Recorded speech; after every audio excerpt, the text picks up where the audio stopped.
Hello friends, welcome to தியா சமையல். இன்றைக்கி என்ன சமைக்க போகிறேன்னா, இண்டிபெண்டன்ஸ் டே செலிப்ரேஷனுக்காக ஒரு ஸ்வீட் ரெசிபி தான். அதுவும் எல்லாரும் விரும்பி சாப்பிடக்கூடிய ஒரு கேசரி தான் பண்ண போகிறோம். கேசரி செஞ்சு முடிச்சு அடுப்பு ஆஃப் பண்ணும் போது கேசரி எந்த பதத்தில் இருக்கோ 8 மணி நேரம் கழிச்சு பார்த்தாலும் இருக்காமல் பிசு பிசுப்பு இல்லாமல் அதே பதத்தில் இருக்கும். ரவை தனித்தனியாக சிறுமணி மாதிரி உங்கள் கண்ணுக்கு தெரியும். வாங்க எப்படி செய்கிறதுன்னு பார்க்கலாம். சமையல் அறைக்கு போகிறதுக்கு முன்னாடி இப்போ தான் ஃபர்ஸ்ட் டைம் என் சேனலை பார்க்குறீங்கன்னா என் சேனலை சப்ஸ்கிரைப் பண்ணிவிட்டு பக்கத்தில் இருக்க பெல் ஐக்கானை கிளிக் பண்ணிவிட்டு வாங்க. கேசரி ஃப்ளாக் கலருக்கு கொண்டு வரதுக்காக கலருக்கு அரை கப்புன்ற விதத்தில் 3 கலருக்கு 1.5 கப்பு ரவை போட்டு கேசரி பண்ண போகிறேன். 1.5 கப்பு ரவைக்கு 3 கப்பு தண்ணி ஒரு சைடு கொதிக்க வச்சுக்கலாம். கேசரி கிளறி விடுறதுக்கு வாட்டமாக ஒரு கடாய் எடுத்துக்கோங்க. கடாய் நல்லா சூடான பிறகு 4 டேபிள் ஸ்பூன் எண்ணெய் சேர்த்துக்கோங்க. 4 டேபிள் ஸ்பூன் நெய் சேர்த்துக்கோங்க. நெய்யும் சரிசமமாக சேர்த்துக்கோங்க. அப்போ தான் கேசரி சாப்பிடும்போது நம்மளுக்கு திகட்டாது. அதே சமயத்தில் நம்மளுக்கு ஆறி போகும்போது இறுகவும் இருக்காது. நெய் நல்லா உருகின பிறகு தேவையான அளவு முந்திரி பருப்பு சேர்த்து வறுத்து விட்டுக்கோங்க. முந்திரி பருப்பு நல்லா வறுப்பட்டு அதோடைய கலர் லைட்டாக சேஞ்ச் ஆகி வரும்போது தேவையான அளவு உலர்ந்த திராட்சையை சேர்த்துக்கோங்க.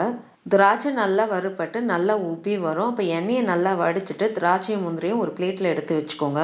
அடுப்பை சிறுந்தியில் வச்சுக்கோங்க. இந்த சூடாக இருக்கிற எண்ணெய் நெய்யில் 1.5 கப்பு ரவையை சேர்த்து நல்லா கிளறி விட்டுக்கோங்க. 3லேருந்து 4 நிமிஷம் சிறுந்தீயில் இந்த எண்ணெய் நெய் ரவை எல்லாம் ஒன்று சேர நல்லா வறுத்து விட்டுக்கணும்.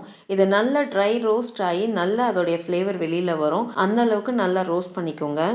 இந்த வீடியோ பார்க்குறவங்க இது வரைக்கும் என் சேனலை சப்ஸ்கிரைப் பண்ணலன்னா என் சேனலை சப்ஸ்கிரைப் பண்ணிவிட்டு உங்களுடைய சப்போர்ட்டை எனக்கு கொடுங்க. ரவை நல்லா வறுப்பட்டு அதோடைய ஃப்ளேவர் நல்லா வெளியில் வருது. இப்போது நம்ம எந்த கப்பில் ரவை அளந்தோமோ அதே கப்பில் ஈக்குவலாக சர்க்கரை சேர்த்துக்கோங்க. 1.5 கப்பு ரவைக்கு 1.5 கப்பு சர்க்கரை சேர்த்துக்கோங்க. ஒருவேளை நீங்கள் சுகர் ரொம்ப கம்மியாக சாப்பிட்றவங்களா இருந்தீங்கன்னா 1 கப்புலேருந்து 1.5 கப்பு வரைக்கும் நீங்கள் சேர்த்துக்கலாம். உங்கள் டேஸ்ட்டுக்கு ஏற்ற மாதிரி நீங்கள் சர்க்கரையை சேர்த்துக்கோங்க. சர்க்கரை சேர்த்து சர்க்கரையும் ரவையும் ஒன்று சேர நல்லா கிளறி விட்டுக்கோங்க. சர்க்கரை லைட்டாக மெல்ட் ஆகி அந்த ரவையோட பைண்ட் ஆகி வரும். அந்த அளவுக்கு நல்லா வறுத்து விட்டுக்கணும்.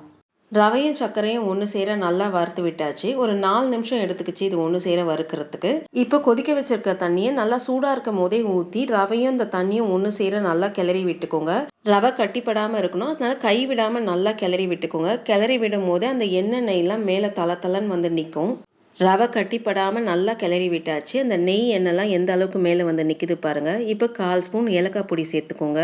2 பிஞ்ச் உப்பு சேர்த்துக்கோங்க. உப்பு சேர்க்கறனால அந்த ஸ்வீட்டை நல்லா அதிகரித்து காட்டும். இப்போ இதில் கேசரி பவுடர் வறுத்து வச்சுருக்க முந்திரியெல்லாம் சேர்த்து எல்லாம் ஒன்று சேர நல்லா கிளறி விட்டுக்கோங்க. நான் ஃப்ளாக் கலர் கொண்டு வரதுக்காக நான் கடைசியில் தான் இது ரெண்டுத்தையும் சேர்க்க போகிறேன்.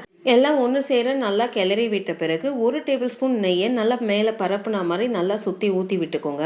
நெய்யை ஊற்றிட்டு மூடி போட்டு அடுப்பை எந்த அளவுக்கு ஸ்லிம்மில் வைக்க முடியுமோ அந்த அளவுக்கு ஸ்லிம்மில் வச்சுட்டு ஒரு 5 நிமிஷம் இது அப்படியே டம்மில் இருக்கட்டும். 5 நிமிஷம் சிறுந்தீயில் டம் போட்டாச்சு. மூடியை திறந்து பார்ப்போம். அந்த ரவை அந்த நெய்யோட நல்லா வெந்து வந்திருக்கு. சிறுமணி மாதிரி வெந்து வந்திருக்கு. ஒரு கலரி விட்டு ஃப்ளாக் கலருக்காக நான் 3ஆக பிரிச்சுக்கிறேன். 3ல் ஒரு பங்கில் ஆரஞ்சு கலர் சேர்த்து நல்லா கிளறி விட்டு ட்ரை நட்ஸையும் சேர்த்து நல்லா கிளறி விட்டுக்கோங்க. கலரு ட்ரை நட்ஸ் எல்லாம் ஒன்று சேர கிளறி விட்ட பிறகு ஒரு பாத்திரத்தில் எடுத்து வச்சுக்கோங்க. இதே மாதிரி இன்னொரு பங்கில் க்ரீன் கலர் சேர்த்து ட்ரை நட்ஸையும் சேர்த்து நல்லா ஒன்று சேர கிளறி விட்டு இதையும் ஒரு பாத்திரத்தில் எடுத்து வச்சுக்கோங்க. இன்னொரு பங்கு வெள்ளை, அதில் ட்ரை நட்ஸ் மட்டும் சேர்த்து நல்லா கிளறி எடுத்து வச்சுக்கோங்க. செம்ம டேஸ்டான கேசரி ரெடி ஆயிடுச்சு.